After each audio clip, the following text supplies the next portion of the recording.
ਆਦ ਸੱਚ ਹੈ ਭੀ ਸੱਚ,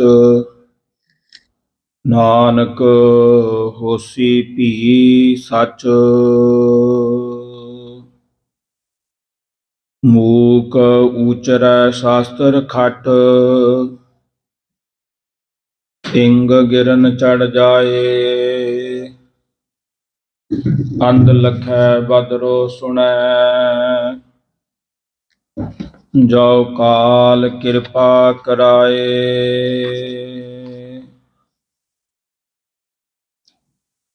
ਕਹਾਂ ਬੁੱਧ ਪ੍ਰਭ ਤੁਸ਼ ਹਮਾਰੀ, ਵਰਨ ਸਕੈ ਮਹਿਮਾ ਜੋ ਤਿਹਾਰੀ। ਹਮ ਨਾ ਸਕਤ ਕਰ ਸਿਫਤ ਤੁਮਾਰੀ, ਆਪ ਲਿਹੋ ਤੁਮ ਕਥਾ ਸੁਧਾਰੀ। ਧੰਨ ਧੰਨ ਰਾਮਦਾਸ ਗੁਰ,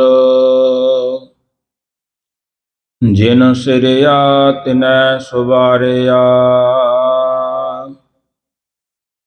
ਪੂਰੀ ਹੋਈ ਕਰਾਮਾਤ, ਆਪ ਸਿਰਜਣਹਾਰੈ ਧਾਰਿਆ।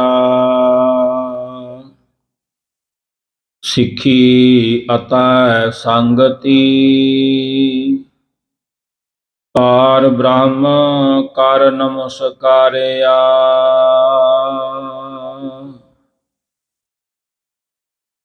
ਅਟਲ ਅਥਾਹ ਅਤੋਲ ਤੂੰ, ਤੇਰਾ ਅੰਤ ਨਾ ਪਾਰ ਬਾਰਿਆ।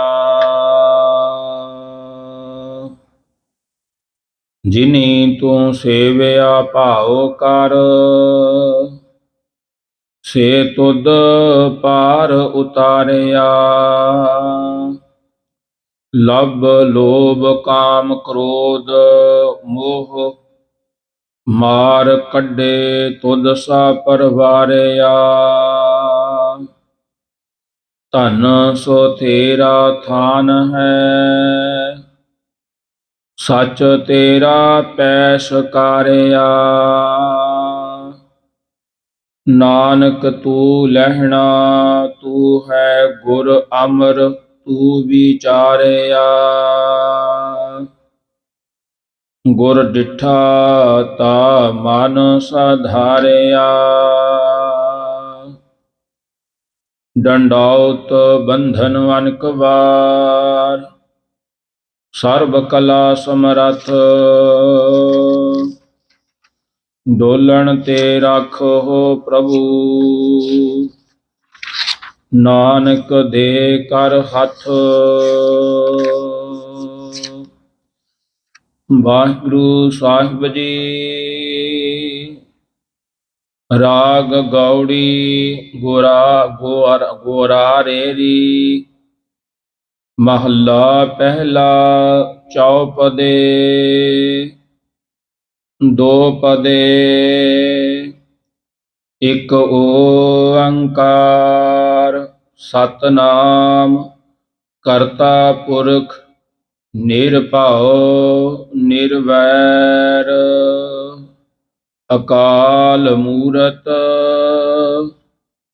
ਅਜੂਨੀ ਸੈਭੰ ਗੁਰ ਪ੍ਰਸਾਦ। ਭਉ ਮੁਚ ਭਾਰਾ ਵੱਡਾ ਤੋਲ, ਮਨ ਮਤਿ ਹੌਲੀ ਬੋਲੇ ਬੋਲ। ਸਿਰ ਧਰ ਚੱਲੀਐ ਸਹੀਐ ਭਾਰ, ਨਦਰੀ ਕਰਮ ਗੁਰ ਵਿਚਾਰ। ਭੈ ਬਿਨ ਕੋਇ ਨ ਲੰਘਸ ਪਾਰ, ਭੈ ਭਾਉ ਰਾਖਿਆ ਭਾਏ ਸੁਵਾਰ। ਰਹਾਉ ਭੈ ਤਨ ਅਗਨ ਭਖੈ ਭੈ ਨਾਲ, ਭੈ ਭਾਉ ਘੜੀਐ ਸ਼ਬਦ ਸਵਾਰ। ਭੈ ਬਿਨ ਘਾੜਤ ਕੱਚ ਨੀ ਕੱਚ, ਅੰਧਾ ਸੱਚਾ ਅੰਧੀ ਸੱਟ। ਬੁੱਧੀ ਬਾਜੀ ਉਪਜੈ ਚਾਓ, ਸਹਸ ਸਿਆਣਪ ਪਵੈ ਨਾ ਤਾਓ। ਨਾਨਕ ਮਨਮੁਖ ਬੋਲਣ ਵਾਓ, ਅੰਧਾ ਅੱਖਰ ਬਾਓ ਦੁਹਾਓ। ਵਾਹਿਗੁਰੂ ਜੀ ਕਾ ਖਾਲਸਾ, ਵਾਹਿਗੁਰੂ ਜੀ ਕੀ ਫਤਿਹ। ਸਾਹਿਬੇ ਕਮਾਲ ਚੌਰ ਛਤਰ ਤਖਤ ਦੇ ਮਾਲਕ ਸਾਹਿਬ ਸ੍ਰੀ ਗੁਰੂ ਗ੍ਰੰਥ ਸਾਹਿਬ ਜੀ ਦੀ ਹਜ਼ੂਰੀ ਵਿੱਚ ਸਜੀ ਸਰਬੱਤ ਸੰਗਤ ਜੀਓ, ਗੁਰੂ ਫਤਿਹ ਪ੍ਰਵਾਨ ਕਰੋ ਜੀ। ਗੱਜ ਕੇ ਆਖੋ ਜੀ, ਵਾਹਿਗੁਰੂ ਜੀ ਕਾ ਖਾਲਸਾ, ਵਾਹਿਗੁਰੂ ਜੀ ਕੀ ਫਤਿਹ।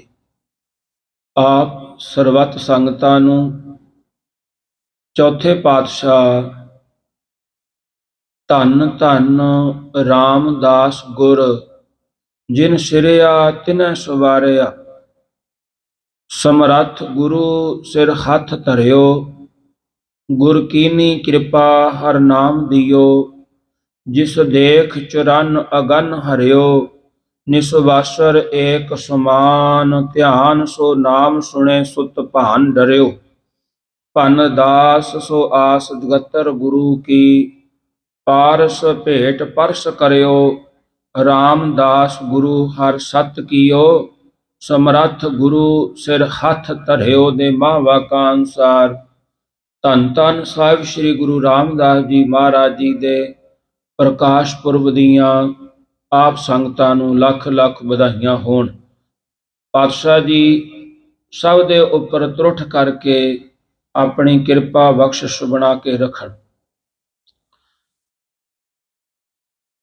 ਤੇ ਨਾਲ ਹੀ ਅੱਜ ਆਪਾਂ ਧੰਨ ਧੰਨ ਸਾਹਿਬ ਸ੍ਰੀ ਗੁਰੂ ਗ੍ਰੰਥ ਸਾਹਿਬ ਜੀ ਮਹਾਰਾਜ ਜੀ ਦੇ ਗੌੜੀ ਰਾਗ ਦੀ ਵਿਚਾਰ ਆਰੰਭ ਕਰਨੀ ਹੈ।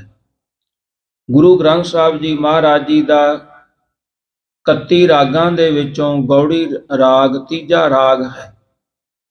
ਇਸ 31 ਰਾਗਾਂ ਦੇ ਵਿੱਚੋਂ ਗੌੜੀ ਨੂੰ ਤੀਜਾ ਸਥਾਨ ਪ੍ਰਾਪਤ ਹੋਇਆ ਹੈ। ਪਾਤਸ਼ਾਹ ਜੀ ਇਸ ਦੇ ਬਾਬਤ ਜਿਹੜਾ ਗੌੜੀ ਰਾਗ ਹੈ ਉਸ ਦੇ ਵਿੱਚ ਮਹੱਲਾ ਪਹਿਲਾ, ਤੀਜਾ, ਚੌਥਾ, ਪੰਜਵਾਂ ਤੇ ਨਾਮਾ ਭਗਤ ਕਬੀਰ ਸਾਹਿਬ ਜੀ ਦੀ ਬਾਣੀ ਤੇ ਹੋਰ ਭਗਤਾਂ ਦੀ ਜਿਹੜੀ ਗੁਰਬਾਣੀ ਹੈ ਉਹ ਅੰਕਿਤ ਹੈ। ਮਹਾਰਾਜ ਧੰਨ ਧੰਨ ਸਾਹਿਬ ਸ੍ਰੀ ਗੁਰੂ ਅਮਰਦਾਸ ਜੀ ਮਹਾਰਾਜ ਜੀ ਨੇ ਇਸ ਗੌੜੀ ਰਾਗ ਦੀ ਉਸਤਤੀ ਕਰਦਿਆਂ ਹੋਇਆਂ ਫਰਮਾਨ ਕੀਤਾ ਹੈ, ਗੌੜੀ ਰਾਗ ਸੁਲੱਖਣੀ, ਜੇ ਖਸਮੈ ਚਿੱਤ ਕਰੇ, ਭਾਣੈ ਚੱਲੈ ਸਤਿਗੁਰੂ ਕੈ, ਐਸਾ ਸੀਗਾਰ ਕਰੇ। ਮਹਾਰਾਜ ਜੀ ਕਹਿੰਦੇ ਹਨ ਗੌੜੀ ਜਿਹੜੀ ਗੌੜੀ ਰਾਗਣੀ ਗੌੜੀ ਹੈ ਜਿਹੜੀ ਇਹ ਸੁਲੱਖਣੀ ਹੈ, ਤੇ ਇਸ ਦੇ ਵਿੱਚ ਰਹਿੰਦਿਆਂ ਬੰਦਸ਼ਾਂ ਦੇ ਅਨੁਸਾਰ ਜੇਕਰ ਕੋਈ ਗਾਉਂਦਾ ਹੈ, ਮਹਾਰਾਜ ਜੀ ਕਹਿੰਦੇ ਖਸਮੇ ਨੂੰ ਚਿੱਤ ਕਰੇ, ਭਾਵ ਪ੍ਰਮਾਤਮਾ ਦੇ ਨਾਲ ਮਿਲਾਪ ਹੁੰਦਾ ਹੈ। ਗੁਰਮਤਿ ਸੰਗੀਤ ਤੋਂ ਇਲਾਵਾ ਭਾਰਤੀ ਸੰਗੀਤ ਵਿੱਚ ਵੀ ਗੌੜੀ ਰਾਗ ਪੁਰਾਤਨ ਤੇ ਮਹੱਤਵਪੂਰਨ ਰਾਗ ਹੈ। ਭਾਰਤੀ ਸੰਗੀਤ ਦੇ ਗ੍ਰੰਥਾਂ ਵਿੱਚ ਇਸ ਨੂੰ ਕਈ ਨਾਵਾਂ ਨਾਲ ਜਾਣਿਆ ਜਾਂਦਾ ਹੈ, ਜਿਵੇਂ ਗੋਰੀ, ਗੌੜੀ, ਗਵਰੀ, ਗੌਰੀ। ਤੇ ਗੌੜੀ ਸ੍ਰੀ ਰਾਗ ਦੀ ਰਾਗਣੀ ਹੈ, ਜੋ ਰਾਗ ਮਾਲਾ ਦੇ ਵਿੱਚ ਦਰਜ ਹੈ, ਜੋ ਗੁਰੂ ਗ੍ਰੰਥ ਸਾਹਿਬ ਜੀ ਮਹਾਰਾਜ ਜੀ ਦੇ 1430 ਅੰਗ ਦੇ ਉੱਪਰ ਰਾਗ ਮਾਲਾ ਅੰਕਿਤ ਕੀਤੀ ਹੈ, ਰਾਗਾਂ ਦੀ ਲੜੀ। ਉਸ ਰਾਗਾਂ ਦੀ ਲੜੀ ਦੇ ਵਿੱਚ ਪਾਤਸ਼ਾਹ ਜੀ ਨੇ ਇੱਕ ਰਾਗ, ਉਸ ਦੀਆਂ 5 ਘਰ ਵਾਲੀਆਂ ਤੇ 8 ਪੁੱਤਰ, ਇਹਨਾਂ ਦਾ ਵੇਰਵਾ ਦਿੱਤਾ ਹੈ। ਪਾਤਸ਼ਾਹ ਜੀ ਰਾਗ ਮਾਲਾ ਦੇ ਵਿੱਚ ਗੌੜੀ ਰਾਗਣੀ ਦੇ ਬਾਬਤ ਇਉਂ ਫਰਮਾਨ ਕਰਦੇ ਹਨ। ਬੈਰਾਰੀ ਕਰਨਾਟੀ ਧਰੀ ਗਵਰੀ ਗਾਵ ਹੈ ਆਸਾ ਬਰੀ, ਤੇ ਪਾਛੈ ਸਿੰਧ ਵੀ ਅਲਾਪੀ ਸ੍ਰੀ ਰਾਗ ਸਿਉ ਪੰਚੋ ਥਾਪੀ। ਭਾਵ ਸ੍ਰੀ ਰਾਗ ਦੀਆਂ ਇਹ ਪੰਜੇ ਇਸਤਰੀਆਂ ਹਨ, ਰਾਗਣੀਆਂ ਹਨ, ਘਰ ਵਾਲੀਆਂ। ਸੰਗੀਤ ਰਚਨਕਾਰ ਅਨੁਸਾਰ 5 ਪ੍ਰਕਾਰ ਦੇ ਗੀਤਾਂ ਵਿੱਚ ਗੌੜੀ ਦਾ ਤੀਸਰਾ ਗੀਤ ਮੰਨਿਆ ਹੈ। ਸੁਦਾ ਗੀਤ, ਭਿੰਨਾ ਗੀਤ, ਗੌੜੀ ਗੀਤ, ਬੈਸਰਾ ਗੀਤ, ਸਧਾਰਣੀ ਗੀਤ। ਤਾਂ ਇਸ ਤਰ੍ਹਾਂ ਸ੍ਰੀ ਗੁਰੂ ਗ੍ਰੰਥ ਸਾਹਿਬ ਜੀ ਮਹਾਰਾਜ ਜੀ ਦੀ ਬਾਣੀ ਦੇ ਵਿੱਚ ਕਿ ਇਹੋ ਜਿਹਾ ਰਾਗ ਹੈ ਜਿਸ ਦੀਆਂ ਕਈ ਕਿਸਮਾਂ ਹਨ। ਇੱਕੋ ਹੀ ਐਸਾ ਰਾਗ ਹੈ ਗੌੜੀ ਜਿਹਦੀਆਂ ਬੜੀਆਂ ਹੀ ਕਿਸਮਾਂ ਹਨ। ਜਿਵੇਂ ਮੰਨਿਆ ਜਾਂਦਾ ਹੈ ਜਿਹੜੇ ਵਿਦਵਾਨ ਨੇ ਇਸ ਸੰਗੀਤ ਦੇ, ਉਹ ਕੁਝ ਮੰਨ ਰਹੇ ਨੇ ਵੀ ਇਹਦੀਆਂ 9 ਕਿਸਮਾਂ ਨੇ, ਕੋਈ ਮੰਨ ਰਿਹਾ ਇਹਦੀਆਂ 11 ਕਿਸਮਾਂ ਨੇ, ਕੋਈ ਕਹਿ ਰਿਹਾ 12 ਕਿਸਮਾਂ ਹਨ। ਜਿਨ੍ਹਾਂ 9 ਪ੍ਰਕਾਰ ਦੀਆਂ ਕਿਸਮਾਂ ਮੰਨੀਆਂ ਨੇ ਉਹ ਵਿਚਾਰ ਬਾਕੀ ਦੇ ਅੰਕਾਂ ਨੂੰ ਰਾਗ ਦਾ ਘਰ ਦਰਸਾ ਦਿੱਤਾ। ਜਿਨ੍ਹਾਂ 11 ਮੰਨੀਆਂ ਉਹਨਾਂ ਨੇ ਵੀ ਬਾਕੀ ਦਾ ਜਿਹੜਾ ਘਰ ਦਰਸਾ ਦਿੱਤਾ। ਜਿਨ੍ਹਾਂ 12 ਮੰਨੀਆਂ ਨੇ ਉਹਨਾਂ ਨੇ ਫਿਰ ਇੱਕ ਨੂੰ ਘਰ ਦਰਸਾ ਦਿੱਤਾ। ਪਰ ਜੋ ਸੰਪਰਦਾ ਵਿੱਚ ਇਸ ਨੂੰ ਮੰਨਿਆ ਜਾਂਦਾ ਹੈ, ਗੌੜੀ ਦੀ ਪ੍ਰਕਾਰ ਮੰਨੀ ਜਾਂਦੀ ਹੈ, ਉਹ 13 ਮੰਨੀ ਜਾਂਦੀ ਹੈ, ਜੋ ਗੁਰੂ ਗ੍ਰੰਥ ਸਾਹਿਬ ਜੀ ਮਹਾਰਾਜ ਜੀ ਦੇ ਵਿੱਚ ਅੰਕਿਤ ਹੈ। ਗੌੜੀ ਇੱਕ ਸਧਾਰਨ ਗੌੜੀ, ਇੱਕ ਗੌੜੀ ਗੁਆਰੇਰੀ, ਗੌੜੀ ਦੱਖਣੀ, ਗੌੜੀ ਚੇਤੀ, ਗੌੜੀ ਵੈਰਾਗਣ, ਗੌੜੀ ਦੀਪਕੀ, ਗੌੜੀ ਪੂਰਬੀ ਦੀਪਕੀ, ਗੌੜੀ ਪੂਰਬੀ, ਗੌੜੀ ਮਾਝ। ਪਾਤਸ਼ਾਹ ਜੀ ਨੇ ਗੌੜੀ ਮਾਲਵਾ ਅਥਵਾ ਗੌੜੀ ਮਾਲਾ, ਗੌੜੀ ਸੋਰਠ ਤੇ ਗੌੜੀ 13ਵੀਂ ਪਾਤਸ਼ਾਹ ਜੀ ਦੇ ਇਹ ਬਚਨ ਮੰਨੇ ਗਏ ਨੇ। ਪੁਰਾਤਨ ਅਨੁਸਾਰ ਸੰਪਰਦਾ ਦਮਨ ਦੀ ਟਕਸਾਲ ਦੇ ਵਿਦਵਾਨ ਗੌੜੀ ਦੀ ਇਹ 13ਵੀਂ ਕਿਸਮ ਵੀ ਮੰਨਦੇ ਹਨ। ਅਸਾਂ ਨੇ ਜੋ ਮਹਾਂਪੁਰਸ਼ ਬਾਬਾ ਗੁਰਬਚਨ ਸਿੰਘ ਜੀ ਖਾਲਸਾ ਭਿੰਡਰਾਂ ਵਾਲਿਆਂ ਦੇ ਜਿਨ੍ਹਾਂ ਨੇ ਵਿਆਖਿਆ ਕੀਤੀ ਹੈ, ਵਿਆਖਿਆ ਦੇ ਆਧਾਰ ਤੇ ਮੰਨਿਆ। ਸੰਪਰਦਾ ਦੇ ਅਨੁਸਾਰ ਗੌੜੀ ਰਾਗ ਦੇ ਆਰੰਭ ਵਿੱਚ ਵੀ ਗੌੜੀ 13 ਪ੍ਰਕਾਰ ਦੀ ਕਥਨ ਕੀਤੀ, ਕਿਉਂਕਿ ਇਹੋ ਹੀ ਵਿਚਾਰ ਗੁਰੂ ਗੋਬਿੰਦ ਸਿੰਘ ਜੀ ਨੇ ਸੀਨਾ ਬਸ਼ੀਨਾ ਚੱਲੇ ਆਉਂਦੇ ਮਹਾਂਪੁਰਸ਼ਾਂ ਨੇ ਜਿਉਂਦੇ ਤਿਉਂ ਰੱਖੇ, ਪਰ ਕਈ ਸੰਪਰਦਾਈ ਵਿਦਵਾਨਾਂ ਨੇ ਛੱਡ ਵੀ ਦਿੱਤੇ। ਇਸ ਦੇ ਸਮਝਣ ਦੇ ਵਿੱਚ ਕੁਝ ਵਿਚਾਰ ਹਨ, ਜਿਵੇਂ ਸਨਾਤਨ ਮਤ ਵਾਲੇ 14 ਲੋਕ, ਮੁਸਲਮਾਨ ਵਾਲੇ 14 ਤਬਕ।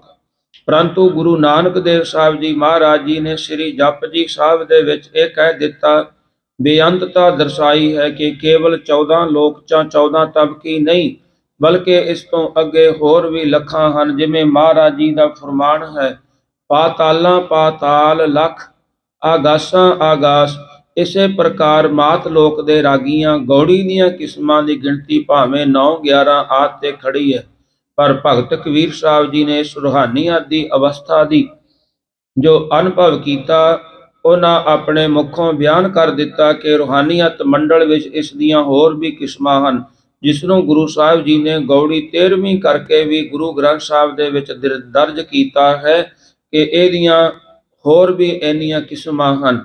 ਮਹਾਰਾਜ ਜੀ ਫਰਮਾਨ ਕਰਦੇ ਹਨ, ਰਾਗ ਗੌੜੀ ਗੁਆਰੇਰੀ ਮਹੱਲਾ ਪਹਿਲਾ, ਚੌਪਦੇ 2 ਪਦੇ। ਹੁਣ ਇੱਥੇ ਇੱਕ ਉਚਾਰਨ ਆਇਆ ਹੈ ਰਾਗ ਗੌੜੀ।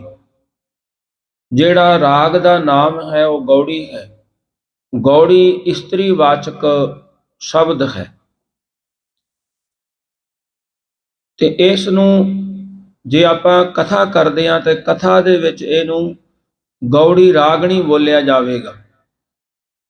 ਗੌੜੀ ਦੀ ਜਾਤੀ ਰਾਗ ਗੌੜੀ ਗੁਆਰੇਰੀ ਇਹਦੀ ਜਾਤੀ ਹੈ ਤੇ ਇਹਦਾ ਉਚਾਰਨ ਤੁਸੀਂ ਦੇਖੋਗੇ ਜਦੋਂ ਸ੍ਰੀ ਹਰਿਮੰਦਰ ਸਾਹਿਬ ਤੋਂ ਹੁਕਮਨਾਮਾ ਹੁੰਦਾ, ਉਹ ਪਹਿਲਾਂ ਰਾਗ ਦਾ ਨਾਮ ਲੈਂਦੇ, ਰਾਗ ਸੋਰਠ ਐ ਕਹਿ ਕੇ ਮਹੱਲਾ ਪੰਜਵਾ। ਭਾਵ ਜਦੋਂ ਹੁਣ ਅਸੀਂ ਆਮ ਪਾਠੀ ਇੱਥੇ ਉਚਾਰਨ ਕਰਦੇ ਹਾਂ, ਫਿਰ ਅਸੀਂ ਸਿੱਧਾ ਹੀ ਕਹਿ ਦਿੰਦੇ ਹਾਂ ਰਾਗ ਗੌੜੀ ਗੁਆਰੇਰੀ ਮਹੱਲਾ ਪਹਿਲਾ, ਪਰ ਇਹਦਾ ਉਚਾਰਨ ਇਹ ਵਿਸ਼ਰਾਮ ਲਾ ਕਰਕੇ ਹੈ ਰਾਗ ਗੌੜੀ ਗੁਆਰੇਰੀ ਮਹੱਲਾ ਪਹਿਲਾ, ਚੌਪਦੇ 2 ਪਦੇ। ਮਹਾਰਾਜ ਜੀ ਨੇ ਪਹਿਲੇ ਸਰੂਪ ਸ੍ਰੀ ਗੁਰੂ ਨਾਨਕ ਦੇਵ ਸਾਹਿਬ ਜੀ ਚੌਪਦੇ ਦਾ ਅਰਥ ਹੈ ਚਾਰ ਪਦਿਆਂ ਵਾਲੇ, ਤੇ ਕੁਝ ਸ਼ਬਦ ਦੋ ਪਦਿਆਂ ਵਾਲੇ ਉਚਾਰਨ ਕੀਤੇ ਹਨ। ਮਹਾਰਾਜ ਜੀ ਫਰਮਾਨ ਕਰਦੇ ਹਨ, ਪਹਿਲਾ ਮਹਾਮੰਤਰ ਉਚਾਰਨ ਕਰਦੇ ਹਨ, ਇੱਕ ਓੰਕਾਰ ਸਤਨਾਮ ਕਰਤਾ ਪੁਰਖ ਨਿਰਭਉ ਨਿਰਵੈਰ ਅਕਾਲ ਮੂਰਤ ਅਜੂਨੀ ਸੈਭੰ ਗੁਰ ਪ੍ਰਸਾਦ। ਮਹਾਰਾਜ ਜੀ ਨੇ ਮਹਾਮੰਤਰ ਨਾਲ ਨਾਨਕ ਕਥੈ ਹਰਿ ਕੇ ਗੁਣ ਗਾਈ, ਭਾਵ ਪਹਿਲਾ ਇਸ ਰਾਗ ਦੀ ਆਰੰਭਤਾ ਤੋਂ ਪਹਿਲਾਂ ਮਹਾਮੰਤਰ ਦਾ ਪ੍ਰਕਾਸ਼ ਕੀਤਾ। ਇੱਕ ਅਦੁੱਤੀ ਬ੍ਰਹਮ ਓੰਕਾਰ ਸਰਬ ਦਾ ਪ੍ਰਕਾਸ਼, ਸਤ ਨਾਸ ਰਹਿਤ ਨਾਮ ਪ੍ਰਸਿੱਧ ਕਰਤਾ, ਸਾਰੀ ਸ੍ਰਿਸ਼ਟੀ ਦਾ ਰਚੇਤਾ, ਸਭ ਥਾਈ ਪਰਿਪੂਰਨ ਨਿਰਭਉ, ਭੈ ਤੋਂ ਰਹਿਤ ਬੈਰ ਤੋਂ ਰਹਿਤ, ਅਕਾਲ ਕਾਲ ਤੋਂ ਰਹਿਤ, ਮੂਰਤ ਹਸਤੀ ਅਜੂਨੀ ਜੂਨਾ ਤੋਂ ਰਹਿਤ, ਸੈਭੰ ਸੁਤੇ ਪ੍ਰਕਾਸ਼, ਗੁਰ ਚੇਤਨ ਪ੍ਰਕਾਸ਼, ਪ੍ਰਸਾਦ ਦੇ ਆਨੰਦ ਦੇ ਵਿੱਚੋਂ ਸਰੂਪ ਹੈ। ਐਸੇ ਵਿਸ਼ੇਸ਼ਣਾਂ ਵਾਲੇ ਪਰਮੇਸ਼ਰ ਗੁਰ ਪ੍ਰਸਾਦ ਕਿਰਪਾ ਦੁਆਰਾ ਪ੍ਰਾਪਤ ਹੁੰਦਾ ਹੈ। ਭਾਵ ਜਦੋਂ ਗੁਰੂ ਦੀ ਕਿਰਪਾ ਹੁੰਦੀ ਹੈ ਤਾਂ ਪਰਮੇਸ਼ਰ ਫਿਰ ਜਿਹੜਾ ਉਹ ਪ੍ਰਾਪਤ ਹੋ ਜਾਂਦਾ ਹੈ। ਹੁਣ ਗੁਰੂ ਨਾਨਕ ਦੇਵ ਸਾਹਿਬ ਜੀ ਮਹਾਰਾਜ ਜੀ ਦਾ ਇਹ ਸ਼ਬਦ ਦੇ ਬਾਬਤ ਸੰਪਰਦਾਈ ਜਿਹੜੀ ਉਥਾਨਕਾ ਹੈ, ਧੰਨ ਧੰਨ ਸਾਹਿਬ ਸ੍ਰੀ ਗੁਰੂ ਨਾਨਕ ਦੇਵ ਸਾਹਿਬ ਜੀ ਮਹਾਰਾਜ ਜਗਤ ਗੁਰੂ ਜਦੋਂ ਸੰਸਾਰ ਦੇ ਕਲਿਆਣ ਵਾਸਤੇ, ਸੰਸਾਰ ਨੂੰ ਤਾਰਨ ਵਾਸਤੇ ਮਹਾਰਾਜ ਜੀ ਪਹਿਲੀ ਉਦਾਸੀ ਦੀ ਯਾਤਰਾ ਤੇ ਗਏ। ਉਹਨਾਂ ਪਹਿਲੀ ਉਦਾਸੀ ਧਾਰਨ ਕੀਤੀ। ਉਸ ਵੇਲੇ ਰਾਜੇ ਸ਼ਿਵਨਾਭ ਨੂੰ ਆਤਮਿਕ ਉਪਦੇਸ਼ ਦੁਆਰਾ ਨਿਹਾਲ ਕਰਕੇ, ਤ੍ਰਿਆ ਰਾਜ ਤੋਂ ਅੱਗੇ ਜਾ ਕਰਕੇ ਭਰਥਰੀ ਨੂੰ ਗੁਰਬਾਣੀ ਦੁਆਰਾ ਉਪਦੇਸ਼ ਦੇ ਕੇ ਨਿਰੰਕਾਰ ਨਾਲ ਜੋੜਿਆ। ਜਦੋਂ ਸਤਿਗੁਰੂ ਜੀ ਇੱਕ ਰਾਖਸ਼ ਦਾ ਉਦਾਹਰਨ ਕਰਨ ਲਈ ਜਾ ਰਹੇ ਸਨ, ਗੁਰੂ ਜੀ ਨੇ ਇਹ ਕਿਰਪਾ ਕੀਤੀ ਸੀ ਮਰਦਾਨੇ ਦੇ ਉੱਪਰ। ਜਦੋਂ ਕਿਸੇ ਦਾ ਉਧਾਰ ਕਰਨਾ ਹੁੰਦਾ ਤਾਂ ਮਰਦਾਨੇ ਦੇ ਮਨ ਦੇ ਵਿੱਚ ਇਹ ਫੁਰਨੇ ਪੈਦਾ ਹੋ ਜਾਂਦੇ, ਸਤਿਗੁਰੂ ਜੀ ਫੁਰਨੇ ਪੈਦਾ ਕਰ ਦਿੰਦੇ ਤੇ ਮਰਦਾਨਾ ਉਹਨਾਂ ਫੁਰਨਿਆਂ ਦੇ ਨਾਲ ਫਿਰ ਉਹ ਕਾਰਜ ਨੂੰ ਕਰਨ ਵਾਸਤੇ ਖਹਿੜੇ ਪੈ ਜਾਂਦਾ। ਭਾਵ ਪਾਤਸ਼ਾਹ ਜੇ ਮਹਾਰਾਜ ਜੀ ਮਰਦਾਨੇ ਨੂੰ ਕਹਿੰਦੇ ਵੀ ਮਰਦਾਨਿਆਂ ਤੂੰ ਐ ਕਰ, ਉਹਨੇ ਨਹੀਂ ਮੰਨਣਾ ਸੀ। ਪਰ ਜਦੋਂ ਫੁਰਨਾ ਪੈਦਾ ਹੋ ਗਿਆ ਕਿ ਘਰਦਿਆਂ ਦੀ ਯਾਦ ਆਉਣ ਲੱਗੀ, ਪਰਿਵਾਰ ਬੱਚਿਆਂ ਦੀ ਯਾਦ ਆਉਣ ਲੱਗੀ, ਤਾਂ ਮਰਦਾਨਾ ਨੇ ਗੁਰੂ ਨਾਨਕ ਦੇਵ ਸਾਹਿਬ ਜੀ ਨੂੰ ਕਿਹਾ, ਕਲਪਨਾ ਉੱਠੀ ਕਿ ਹੇ ਪਾਤਸ਼ਾਹ, ਆਪਾਂ ਨੂੰ ਤਾਂ ਬੜਾ ਲੰਮਾ ਸਮਾਂ ਹੋ ਗਿਆ ਘਰੋਂ ਆਇਆ ਨੂੰ, ਆਪ ਜੀ ਤਾਂ ਅੱਗੇ ਹੀ ਅੱਗੇ ਤੁਰੇ ਜਾ ਰਹੇ ਹੋ, ਵਾਪਸ ਨਹੀਂ ਆ ਰਹੇ, ਪਿੱਛੇ ਨਹੀਂ ਮੁੜ ਰਹੇ। ਮੇਰਾ ਮਨ ਬੜਾ ਉਦਾਸ ਹੋ ਰਿਹਾ ਹੈ। ਜੇਕਰ ਆਪ ਆਗਿਆ ਦੇਵੋ, ਮੈਂ ਆਪਣੇ ਘਰ ਆਪਣੇ ਪਰਿਵਾਰ ਨੂੰ ਜਾ ਕੇ ਮਿਲਾਂ। ਸਤਿਗੁਰੂ ਜੀ ਨੇ ਭਾਈ ਮਰਦਾਨੇ ਨੂੰ ਕਿਹਾ ਕਿ ਮਰਦਾਨਿਆ, ਤੂੰ ਇਹੋ ਜਿਹੇ ਸਥਾਨਾਂ ਦੇ ਉੱਪਰ, ਇਹੋ ਜਿਹੇ ਜੰਗਲਾਂ ਬੇਲਿਆਂ ਦੇ ਵਿੱਚ ਸਾਡਾ ਸਾਥ ਛੱਡ ਕਰਕੇ ਨਾ ਜਾ। ਇੱਥੇ ਰਸਤੇ ਦੇ ਵਿੱਚ ਬੜੇ ਪਹਾੜੀ ਔਂਕੜਾਂ ਨੇ। ਆਪਣਾ ਜਿਹੜਾ ਦੇਸ਼ ਆ ਉਹ ਬੜਾ ਦੂਰ ਹੈ, ਕਿਉਂਕਿ ਇੱਥੇ ਰਸਤਿਆਂ ਦੇ ਵਿੱਚ ਐਸੀਆਂ ਬਲਾਵਾਂ ਰਹਿੰਦੀਆਂ ਨੇ, ਉਹ ਤੈਨੂੰ ਖਾ ਜਾਣਗੀਆਂ। ਆਪਣੇ ਮਨ ਨੂੰ ਉਦਾਸ ਕਰਦਾ ਹੈ। ਤੈਨੂੰ ਸਾਰੀ ਧਰਤੀ ਦੀ ਸੈਰ ਕਰਵਾ ਰਹੇ ਹਾਂ, ਇਸ ਲਈ ਤੂੰ ਖੁਸ਼ੀ ਦੇ ਸਹਿਤ ਹੋ ਕਰਕੇ ਸਾਡੇ ਨਾਲ ਚੱਲਣਾ ਕਰ। ਤੇਰਾ ਇੱਥੇ ਰਹਿਣਾ ਹੀ ਸੁਖਦਾਈ ਹੈ। ਸਤਿਗੁਰੂ ਜੀ ਨੇ ਬੜੇ ਪ੍ਰੇਮ ਨਾਲ ਵਚਨ ਨੂੰ ਸਮਝਾਉਣਾ ਕੀਤਾ, ਪਰ ਭਾਈ ਮਰਦਾਨੇ ਜੀ ਨੇ, ਕਿਉਂਕਿ ਪਾਤਸ਼ਾਹ ਜੀ ਨੇ ਉਹਦੇ ਮਨ ਦੇ ਵਿੱਚ ਐਸੀ ਖਿੱਚ ਪੈਦਾ ਕੀਤੀ ਪਰਿਵਾਰ ਦੀ, ਉਹ ਕਹਿਣ ਲੱਗਾ, ਸਤਿਗੁਰੂ ਜੀ ਮੈਂ ਤਾਂ ਜਾਣਾ ਹੀ ਜਾਣਾ ਹੈ, ਜਿੱਦ ਕੀਤੀ। ਤਾਂ ਸਤਿਗੁਰੂ ਜੀ ਨੇ ਭਾਈ ਮਾਲੇ ਨੂੰ ਸਮਝਾਉਣ ਵਾਸਤੇ ਕਿਹਾ। ਭਾਈ ਮਾਲੇ ਨੇ ਮਰਦਾਨੇ ਨੂੰ ਕਿਹਾ, ਤੂੰ ਕਿਉਂ ਭੁੱਲ ਕਰ ਰਹੇ ਹੈ? ਸ੍ਰੀ ਗੁਰੂ ਨਾਨਕ ਦੇਵ ਸਾਹਿਬ ਜੀ ਨਿਰੰਕਾਰ ਦਾ ਸਰਗਣ ਸਰੂਪ ਹਨ। ਐਸੇ ਗੁਰੂ ਦਾ ਸੰਗ ਛੱਡ ਕੇ ਪਰਿਵਾਰ ਦੇ ਮੋਹ ਵਿੱਚ ਸਾਨੂੰ ਫਸਣਾ ਨਹੀਂ ਚਾਹੀਦਾ, ਸਾਡੀ ਮੂਰਖਤਾ ਹੈ। ਇਤਨੇ ਵਚਨ ਕਰਨ ਤੋਂ ਵੀ ਭਾਈ ਮਰਦਾਨਾ ਨਾ ਮੰਨਿਆ। ਸਤਿਗੁਰੂ ਜੀ ਦਾ ਸੰਗ ਕਹਿ ਕਰਕੇ ਮਹਾਰਾਜ ਚੰਗਾ ਮੈਂ ਚੱਲਦਾ, ਇਕੱਲਾ ਹੀ ਆਪਣੇ ਘਰ ਜਾਣ ਵਾਸਤੇ ਤੁਰ ਪਿਆ। ਅੱਗੇ ਜਾ ਕਰਕੇ ਜਿੱਥੇ ਭਿਆਨਕ ਜੰਗਲ ਦੇ ਰਸਤੇ ਵਿੱਚ ਇੱਕ ਰਾਖਸ਼ ਰਹਿੰਦਾ ਸੀ, ਜਦੋਂ ਭਾਈ ਮਰਦਾਨਾ ਉੱਥੇ ਪਹੁੰਚਿਆ ਤੇ ਉਹ ਰਾਖਸ਼ ਭਾਈ ਮਰਦਾਨੇ ਨੂੰ ਫੜ ਕੇ ਆਪਣੇ ਸਥਾਨ ਤੇ ਲੈ ਗਿਆ। ਉਸ ਵੇਲੇ ਮਰਦਾਨਾ ਡਰ ਨਾਲ ਕੰਬਣ ਲੱਗ ਪਿਆ, ਮੂੰਹ ਸੁੱਕ ਗਿਆ ਤੇ ਚਿਹਰੇ ਦਾ ਰੰਗ ਪੀਲਾ ਹੋ ਗਿਆ। ਸੋਚਦਾ ਕਹਿ ਕਿ ਮੈਂ ਗੁਰੂ ਦਾ ਵਚਨ ਨਹੀਂ ਮੰਨਿਆ, ਮੇਰਾ ਅੰਤ ਸਮਾਂ ਜਿਹੜਾ ਹੁਣ ਨੇੜੇ ਆ ਗਿਆ ਹੈ। ਪਰ ਮਨ ਵਿੱਚ ਸੋਚਦਾ ਹੈ, ਭਾਵੇਂ ਮੈਂ ਗੁਰੂ ਦਾ ਵਚਨ ਨਾ ਮੰਨ ਕੇ ਅਪਰਾਧ ਕੀਤਾ, ਪਰ ਫਿਰ ਵੀ ਸਤਿਗੁਰੂ ਜੀ ਬੜੇ ਦਿਆਲੂ ਹਨ, ਮੈਨੂੰ ਆਪਣਾ ਸੇਵਕ ਜਾਣ ਕਰਕੇ ਮੇਰੀ ਰੱਖਿਆ ਕਰਨਗੇ। ਇਸ ਤਰ੍ਹਾਂ ਦੀ ਵਿਚਾਰ ਕਰਕੇ ਅੰਤਰ ਧਿਆਨ ਹੋ ਕਰਕੇ ਗੁਰੂ ਚਰਨਾਂ ਦੇ ਵਿੱਚ ਅਰਦਾਸਾਂ ਕੀਤੀਆਂ। ਸਤਿਗੁਰੂ ਜੀ ਕਿਰਪਾ ਕਰਕੇ ਮੈਨੂੰ ਇੱਥੋਂ ਛਡਾਉਣਾ ਕਰੋ, ਬਖਸ਼ਣਾ ਕਰੋ, ਮੈਂ ਮੁੜ ਕੇ ਇਹ ਕਦੇ ਵੀ ਭੁੱਲ ਨਹੀਂ ਕਰਦਾ। ਭਾਈ ਮਰਦਾਨੇ ਦੀ ਅਰਦਾਸ ਸਤਿਗੁਰੂ ਜੀ ਦੇ ਚਰਨਾਂ 'ਚ ਸੁਣੀ ਗਈ। ਉਸੇ ਛਿਨ ਆਪਣੇ ਮੁਖਾਰਬਿੰਦ ਤੋਂ ਭਾਈ ਵਾਲੇ ਨੂੰ ਬਚਨ ਕੀਤਾ ਕਿ ਮਰਦਾਨੇ ਨੂੰ ਰਾਖਸ਼ ਨੇ ਫੜ ਲਿਆ, ਚਲੋ ਉਸ ਨੂੰ ਆਪਾਂ ਛੁਡਾ ਕੇ ਲਿਆਈਏ, ਕਿਉਂਕਿ ਜੇ ਆਪਾਂ ਸਮਾਂ ਲਾ ਦਿੱਤਾ ਤੇਲ ਦੇ ਕੜਾਹੇ ਦੇ ਵਿੱਚ ਤਲ ਕੇ ਖਾ ਜਾਵੇਗਾ। ਭਾਈ ਵਾਲਾ ਜੀ ਕਹਿਣ ਲੱਗਾ, ਸਤਿਗੁਰੂ ਤਿੰਨੇ ਲੋਕ ਹੀ ਤੁਹਾਡੇ ਹੁਕਮ ਵਿੱਚ ਚੱਲਦੇ ਹਨ, ਤੁਹਾਡਾ ਵਚਨ ਵਿਅਰਥ ਕਿਵੇਂ ਹੋ ਸਕਦਾ ਹੈ। ਆਪ ਜੀ ਨੇ ਤਾਂ ਉਸ ਨੂੰ ਬੜਾ ਰੋਕਿਆ ਸੀ, ਪਰ ਉਸਨੇ ਪਰਿਵਾਰ ਦੇ ਮੋਹ ਵਿੱਚ ਆ ਕੇ ਤੁਹਾਡੇ ਵਚਨਾਂ ਨੂੰ ਨਾ ਮੰਨਿਆ, ਜਿਸ ਕਰਕੇ ਉਸ ਨੂੰ ਇਹ ਸਜ਼ਾ ਮਿਲਣ ਲੱਗੀ ਹੈ।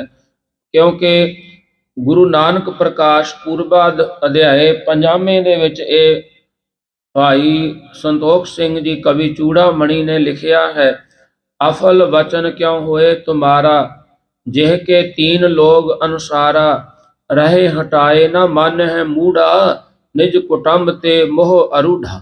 ਇਹ ਪਾਤਸ਼ਾਹ ਜੀ ਆਪ ਜੀ ਨੇ ਬੜਾ ਵਰਜਿਆ ਪਰ ਨਾ ਰੁਕਿਆ, ਪਰ ਉਹ ਫੜਿਆ ਗਿਆ ਹੈ।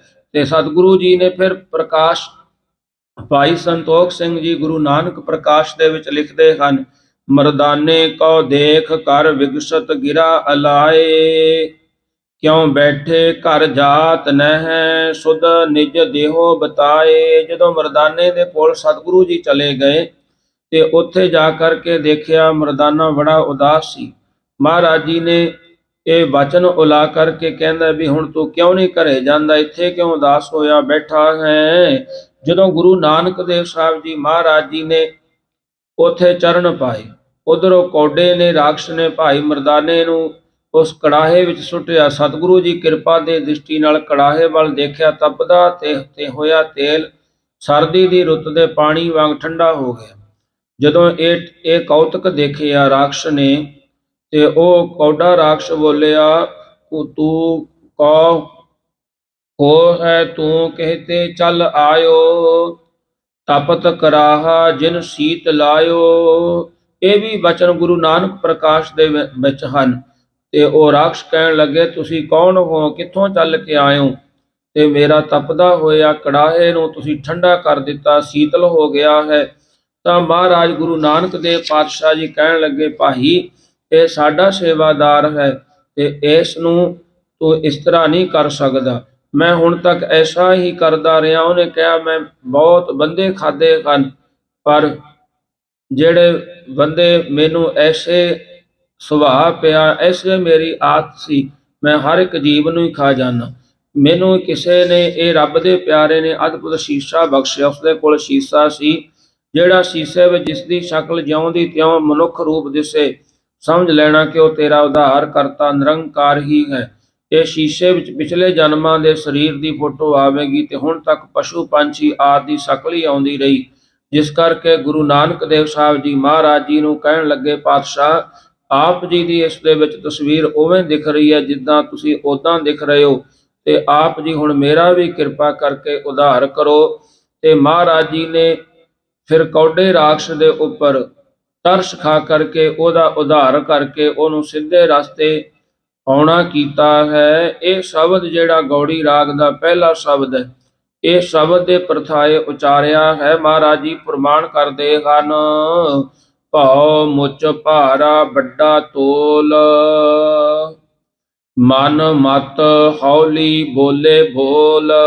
ਹੇ ਭਾਈ, ਪਰਮੇਸ਼ਰ ਦਾ ਭਾਉ ਡਰ ਧਾਰਨ ਮੁੱਚ ਬਹੁਤ ਭਾਰਾ ਹੈ, ਉਸ ਦਾ ਤੋਲ ਭਾਵ ਵਿਚਾਰ ਵੀ ਵੱਡਾ ਹੈ। ਜੀਵ ਦੇ ਮਨ ਦੀ ਮਤ ਹੈ ਜਿਹੜੀ ਉਹ ਹੌਲੀ ਹੈ, ਤੁਸ਼ ਹੈ, ਜਿਸ ਕਰਕੇ ਤੁਸ਼ ਬੋਲ ਬਚਨਾਂ ਨੂੰ ਬੋਲੇ ਬੋਲਦਾ ਹੈ। ਭਾਵ ਜਿਹੜਾ ਜੀਵ ਹੈ ਇਸ ਸੰਸਾਰ ਦੇ ਵਿੱਚ ਰਹਿੰਦਾ ਹੋਇਆ। ਐਸੇ ਛੋਟੇ ਛੋਟੇ ਵਚਨ ਜਿਹੜਾ ਹੌਲੀ ਮੱਤ ਦੇ ਬੋਲਦਾ ਹੈ, ਮਹਾਰਾਜ ਜੀ ਕਹਿੰਦੇ ਉਹ ਪ੍ਰਮਾਤਮਾ ਵਾਹਿਗੁਰੂ ਉਹ ਬੜਾ ਵੱਡਾ ਹੈ ਤੇ ਬੜਾ ਭਾਰਾ ਹੈ। ਸਿਰ ਧਾਰ ਚੱਲੀਐ ਸਹੀਐ ਭਾਰ, ਨਦਰੀ ਕਰਮੀ ਗੁਰ ਵਿਚਾਰ। ਮਹਾਰਾਜ ਜੀ ਫਰਮਾਨ ਕਰਦੇ ਹਨ, ਜੇਕਰ ਸਤਿਗੁਰਾਂ ਦੇ ਹੁਕਮ ਨੂੰ ਸਿਰ ਉੱਪਰ ਧਰ ਕੇ ਭਾਵ ਮੰਨ ਕੇ ਚੱਲੀਏ ਤਾਂ ਪਰਮੇਸ਼ਰ ਦੇ ਭੈ ਭਾਰ ਨੂੰ ਸਹੀਏ ਸਹਾਰ ਸਕੀਂਦਾ ਹੈ। ਭਾਵ ਸਭ ਤੋਂ ਵੱਡਾ ਮਹਾਰਾਜ ਜੀ ਨੇ ਗੁਰਬਾਣੀ ਦੇ ਵਿੱਚ ਹੁਕਮ ਕਿਹਾ ਹੈ। ਪਾਤਸ਼ਾਹ ਜੀ ਨੇ ਫਰਮਾਨ ਕੀਤਾ ਹੈ, ਹੁਕਮ ਮੰਨਿਆ ਹੋਵੇ ਪ੍ਰਵਾਨ ਤਾਂ ਖਸਮੇ ਕਾ ਮਹਿਲ ਪਾਏ ਸੀ। ਭਾਵ ਜੇ ਹੁਕਮ ਮੰਨ ਜਾਵੀਏ ਤਾਂ ਪ੍ਰਵਾਨ ਹੋ ਜਾਣੇ ਹਾਂ। ਮਹਾਰਾਜ ਜੀ ਕਹਿੰਦੇ ਫਿਰ ਪ੍ਰਮਾਤਮਾ ਦਾ ਖਸਮ ਦਾ ਮਹਿਲ ਪ੍ਰਾਪਤ ਹੁੰਦਾ ਹੈ। ਪਾਤਸ਼ਾਹ ਜੀ ਫਰਮਾਨ ਕਰਦੇ ਹਨ, ਜੇ ਤੂੰ ਖੁਸ਼ੀ ਖੁਸ਼ੀ ਹੁਕਮ ਮੰਨ ਜਾਵੇਂਗਾ ਤਾਂ ਤੈਨੂੰ ਖੁਸ਼ੀਆਂ ਮਿਲਣਗੀਆਂ, ਪਰ ਜੇਕਰ ਤੂੰ ਹੁਕਮ ਨਹੀਂ ਮੰਨੇਗਾ ਪਰ ਚੱਲਣਾ ਤੈਨੂੰ ਫਿਰ ਵੀ ਪਰਮਾਤਮਾ ਦੇ ਹੁਕਮ ਦੇ ਅੰਦਰ ਹੈ। ਕਿਉਂਕਿ ਪਾਤਸ਼ਾਹ ਜੀ ਦਾ ਵਚਨ ਹੈ, ਹੁਕਮੈ ਅੰਦਰ ਸਭ ਕੋ ਬਾਹਰ ਹੁਕਮ ਨਾ ਕੋਏ, ਨਾਨਕ ਹੁਕਮੈ ਜੇ ਬੁਝੈ ਤਾਂ ਹਉਮੈ ਕਹੈ ਨਾ ਕੋਏ। ਮਹਾਰਾਜ ਜੀ ਫਰਮਾਨ ਕਰਦੇ ਹਨ, ਇਹ ਸਤਿਗੁਰੂ ਦਾ ਪਰਮਾਤਮਾ ਦਾ ਹੁਕਮ ਆਪਣੇ ਸਿਰ ਦੇ ਉੱਪਰ ਲੈ ਕਰਕੇ ਚੱਲਣਾ ਕਰੀਏ ਤਾਂ ਨਦਰੀ ਕਰਮੀ ਗੁਰ ਵਿਚਾਰ। ਸਤਿਗੁਰੂ ਜੀ ਦੀ ਨਦਰੀ ਪਰਮੇਸ਼ਰ ਦੀ ਕਰਮੀ ਬਖਸ਼ਤ ਦਾ ਸਦਕਾ ਗੁਰਾਂ ਦੁਆਰਾ ਉਸ ਦੀ ਵਿਚਾਰ ਪ੍ਰਾਪਤ ਹੁੰਦੀ ਹੈ। ਭੈ ਬਿਨ ਕੋਏ ਨਾ ਲੰਗਸ ਪਾਰ, ਭੈ ਪਾਉ ਰਾਖਿਆ ਭਾਏ ਸਵਾਰ।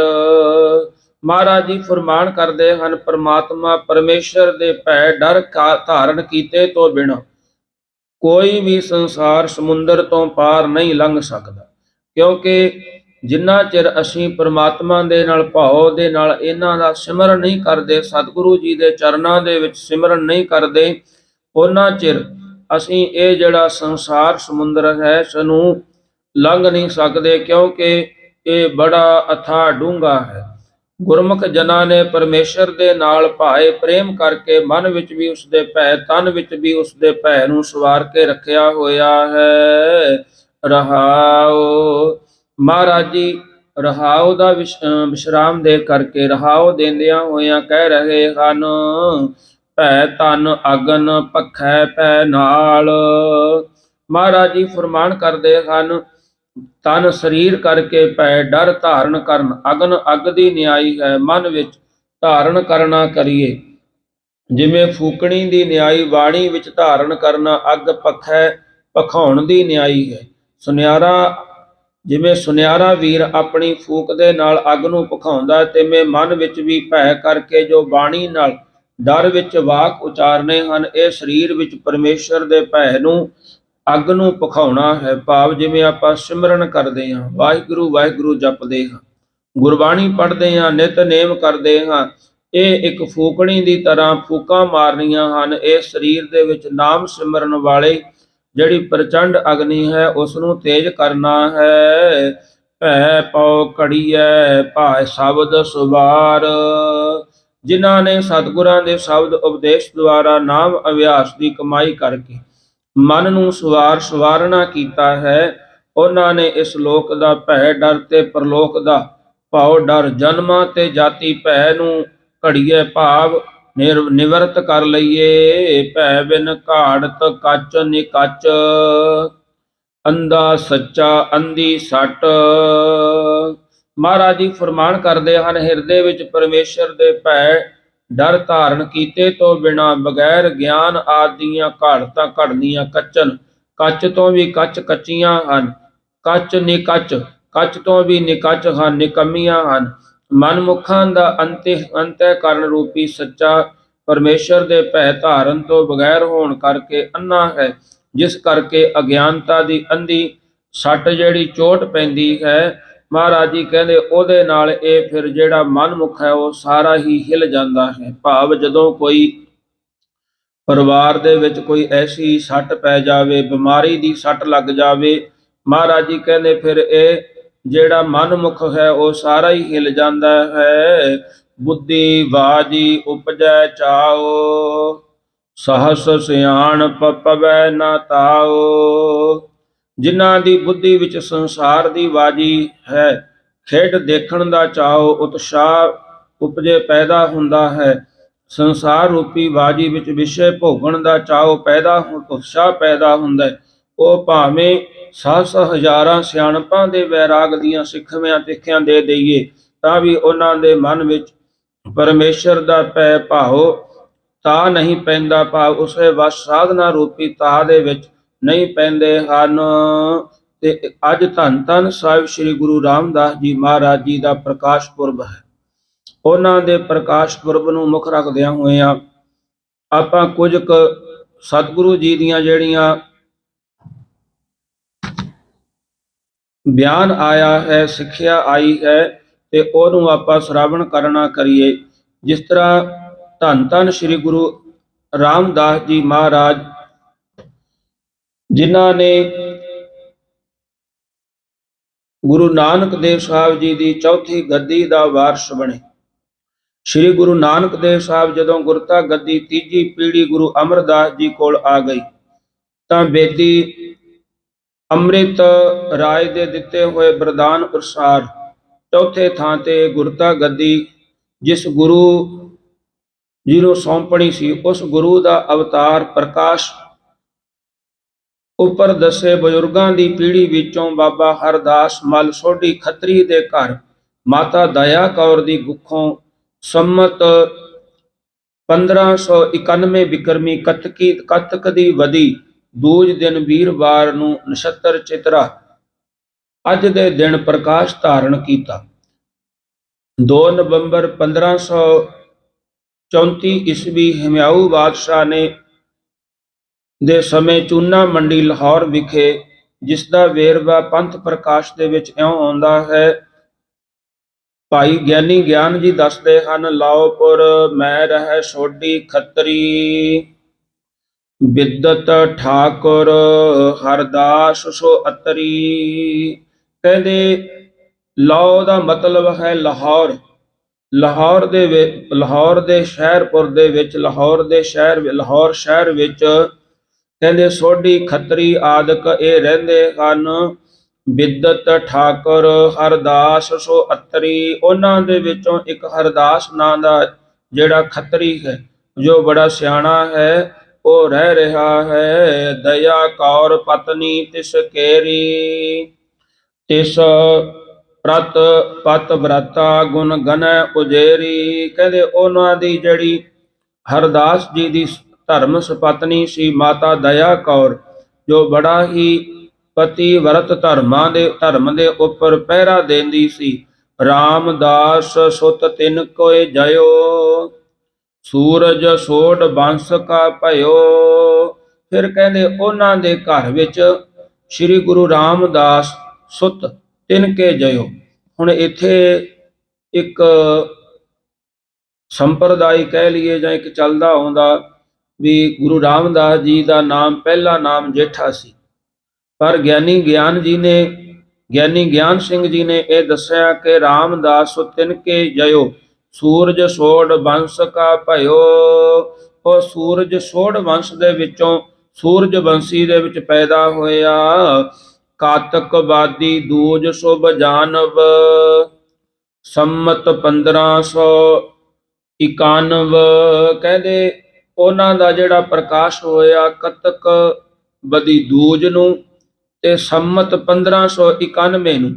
ਧਰਮ ਧੁਰਾਤਰ ਸੁੰਦਰ ਸਾਚੋ, ਅਤ ਉਦਾਰ ਰਹਿ ਸਦਾ ਗੁਣ ਰਾਚੋ। ਤੇ ਗੁਰੂ ਰਾਮਦਾਸ ਜੀ ਮਹਾਰਾਜ ਪਾਤਸ਼ਾਹ ਜੀ ਬੜੇ ਸੁੰਦਰ ਸੋਹਣੇ ਸਨ, ਤੇ ਆਪ ਜੀ ਦੇ ਜਿਹੜੇ ਬਚਪਨ ਦੇ ਵੀ ਲੱਛਣ ਸਨ, ਉਹ ਅਵਤਾਰੀ ਪੁਰਖਾਂ ਵਾਲੇ ਸਨ। ਕਿਉਂਕਿ ਬੇਸ਼ੱਕ ਆਪ ਜੀ ਦੇ ਬਚਪਨ ਦੇ ਵਿੱਚ ਮਾਤਾ ਤੇ ਪਿਤਾ ਦੋਨੇ ਛੱਡ ਕੇ ਤੁਰ ਗਏ ਸਨ, ਪਰ ਉਹਨਾਂ ਦੇ ਜਿਹੜੇ ਅਵਤਾਰੀ ਪੁਰਖਾਂ ਵਾਲੇ ਲੱਛਣ ਸਨ, ਜਿਨ੍ਹਾਂ ਨੂੰ ਵੇਖ ਕੇ ਸਿਆਣੇ ਪੁਰਸ਼ ਅੰਦਾਜ਼ਾ ਲਾਉਂਦੇ ਸਨ ਕਿ ਇਹ ਜਿਹੜਾ ਬਾਲਕ ਹੈ ਕੋਈ ਸਧਾਰਨ ਨਹੀਂ ਹੈ। ਅਵਤਾਰੀ ਪੁਰਖ ਜਾਪਦੇ ਹਨ। ਸਾਰੇ ਨਗਰ ਵਿੱਚ ਖੁਸ਼ੀ ਦੀ ਲਹਿਰ ਦੌੜ ਗਈ, ਤੇ ਕੁਝ ਛਿਨਾਂ ਵਾਸਤੇ ਵਹਿੰਦੀਆਂ ਨਦੀਆਂ ਦਾ ਪਾਣੀ ਦੁੱਧ ਰੂਪ ਤਬਦੀਲ ਹੋ ਗਿਆ ਹੈ, ਜਿਸ ਨੂੰ ਭਾਈ ਸੰਤੋਖ ਸਿੰਘ ਜੀ ਨੇ ਆਪਣੀ ਕਿਰਤ ਦੇ ਵਿੱਚ ਲਿਖਿਆ ਹੈ। ਸਭ ਪੁਰ ਹਰਖ ਅਚਾਨਕ ਲਹਿਓ। ਨਦੀਆਂ ਨੀਰ ਸ਼ੀਰ ਹੋਏ ਬਹਿਓ।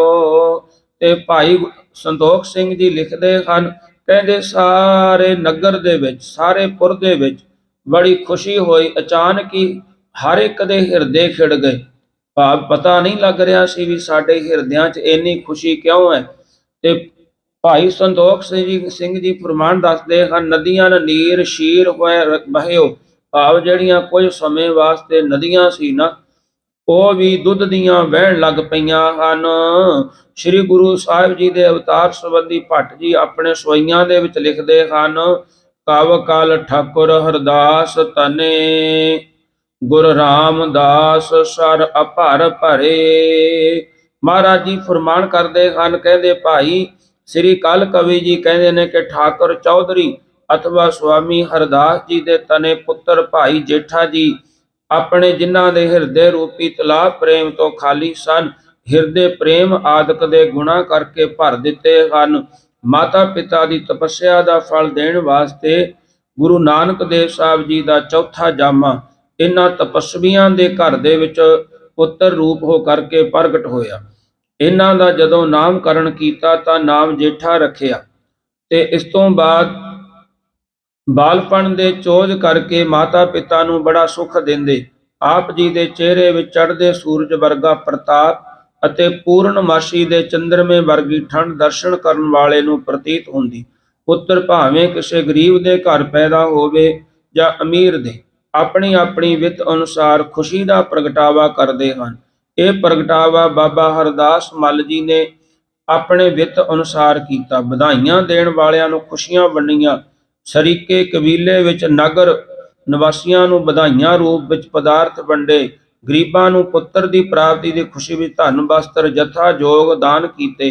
ਜੋ ਬਾਬਾ ਹਰਦਾਸ ਮੱਲ ਜੀ ਦੇ ਪੁੱਤਰ ਦੇ ਦਰਸ਼ਨ ਕਰਦਾ ਉਹ ਨਿਹਾਲ ਹੋ ਜਾਂਦਾ, ਕਿਉਂਕਿ ਭਾਈ ਜੇਠਾ ਜੀ ਜਿਹੜੇ ਬੜੇ ਹੀ ਸੁੰਦਰ ਹਨ ਤੇ ਉਹ ਸੁੰਦਰ ਕਰਕੇ ਸਤਿਗੁਰੂ ਜੀ ਦਾ ਜਿਹੜਾ ਵਚਨ ਹੈ ਉਸ ਨੂੰ ਇਹ ਸੱਚ ਕਰ ਰਹੇ ਹਨ। ਕਿਉਂਕਿ ਜੋ ਪਹਿਲਾਂ ਸੀ ਆਪਾਂ ਨੇ ਸ਼੍ਰਵਣ ਕੀਤਾ ਗੁਰੂ ਨਾਨਕ ਦੇਵ ਸਾਹਿਬ ਜੀ ਦੇ ਇਤਿਹਾਸ ਦੇ ਵਿੱਚ, ਜਿਹੜਾ ਜਨਮ ਤੋਂ ਬੜਾ ਪ੍ਰਭਾਵਸ਼ਾਲੀ ਸੀ, ਜਿਨ੍ਹਾਂ ਦੇ ਬਾਬਤ ਮਹਾਰਾਜ ਜੀ ਨੇ ਆਪਣੀ ਪਵਿੱਤਰ ਗੁਰਬਾਣੀ ਦੇ ਵਿੱਚ ਫਰਮਾਨ ਕੀਤਾ ਹੈ, ਧਨ ਜਾਨਣੀ ਜਿਨ ਜਾਇਆ, ਧਨ ਪਿਤਾ ਪ੍ਰਧਾਨ, ਸਤਿਗੁਰ ਸੇਵ ਸੁਖ ਪਾਇਆ, ਵਿੱਚੋ ਹੋ ਗਿਆ ਗੁਮਾਨ।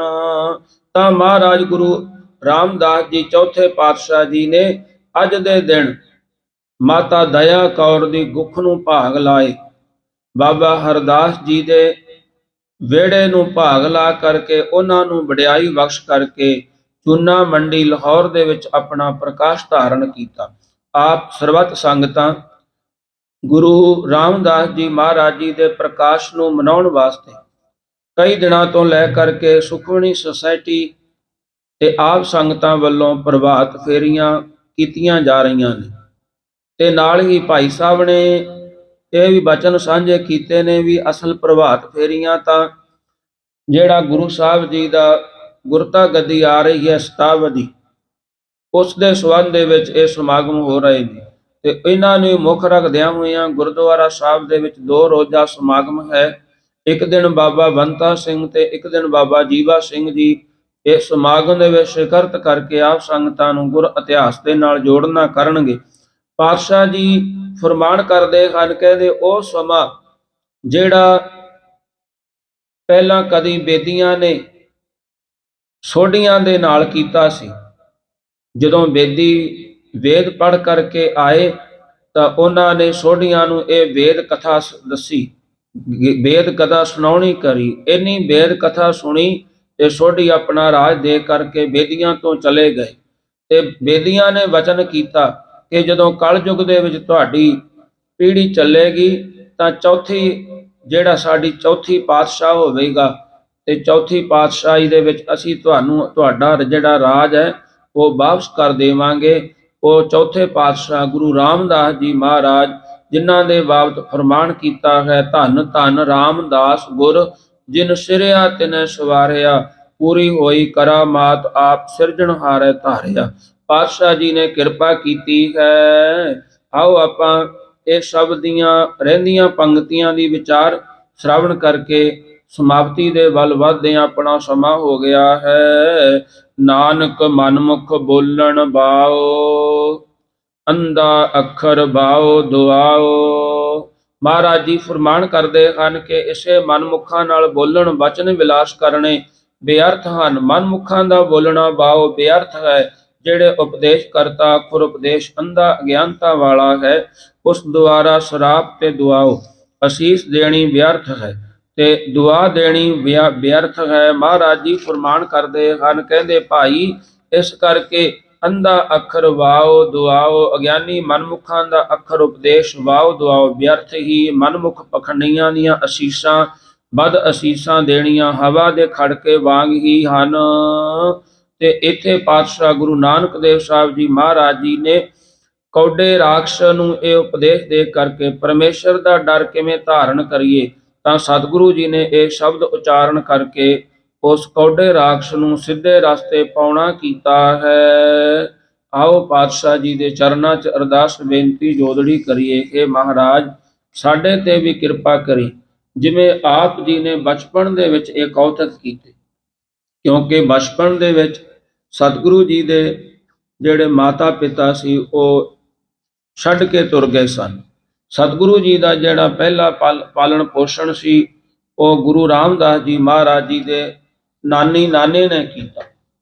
ਫਿਰ ਉਸ ਤੋਂ ਬਾਅਦ ਸ੍ਰੀ ਗੁਰੂ ਅਮਰਦਾਸ ਜੀ ਪਾਤਸ਼ਾਹ ਜੀ ਦੇ ਚਰਨਾਂ 'ਚ ਆਏ।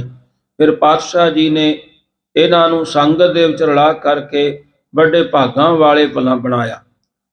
ਸਤਿਗੁਰੂ ਜੀ ਨੇ ਕਿਰਪਾ ਕਰਕੇ ਫਿਰ ਵਡਿਆਈ ਬਖਸ਼ ਕਰਕੇ ਫਿਰ ਗੁਰੂ ਰਾਮਦਾਸ ਜੀ ਚੌਥੇ ਪਾਤਸ਼ਾਹ ਜੀ ਦੀ ਗੱਦੀ ਇਹਨਾਂ ਨੂੰ ਗੁਰੂ ਰਾਮਦਾਸ ਜੀ ਨੂੰ ਬਾਬਾ ਜੇਠਾ ਜੀ ਨੂੰ ਦੇ ਕਰਕੇ ਗੁਰੂ ਰਾਮਦਾਸ ਬਣਾ ਕਰਕੇ ਵਡਾਈਆਂ ਬਖਸ਼ਿਸ਼ ਕੀਤੀਆਂ ਹਨ। ਸੋ ਆਓ ਆਪਾਂ ਕੁਝ ਸਮਾਂ ਸਿਮਰਨ ਕਰਦੇ ਹਾਂ, ਫਿਰ ਉਸ ਤੋਂ ਬਾਅਦ ਸਤਿਗੁਰੂ ਜੀ ਦੇ ਚਰਨਾਂ 'ਚ ਅਰਦਾਸ ਬੇਨਤੀ ਜੋਦੜੀ ਕਰਾਂਗੇ। ਵਾਹਿਗੁਰੂ ਵਾਹਿਗੁਰੂ।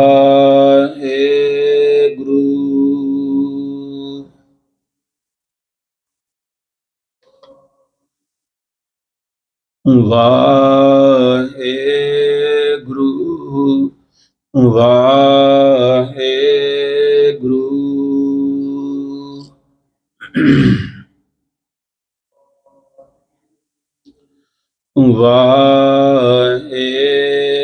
ਵਾਹਿਗੁਰੂ ਵਾਹਿਗੁਰੂ।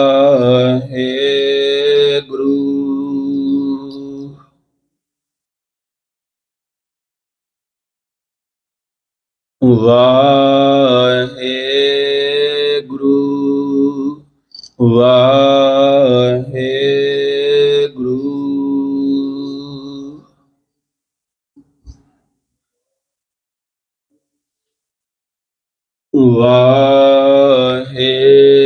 ਵਾਹਿਗੁਰੂ ਵਾਹਿਗੁਰੂ।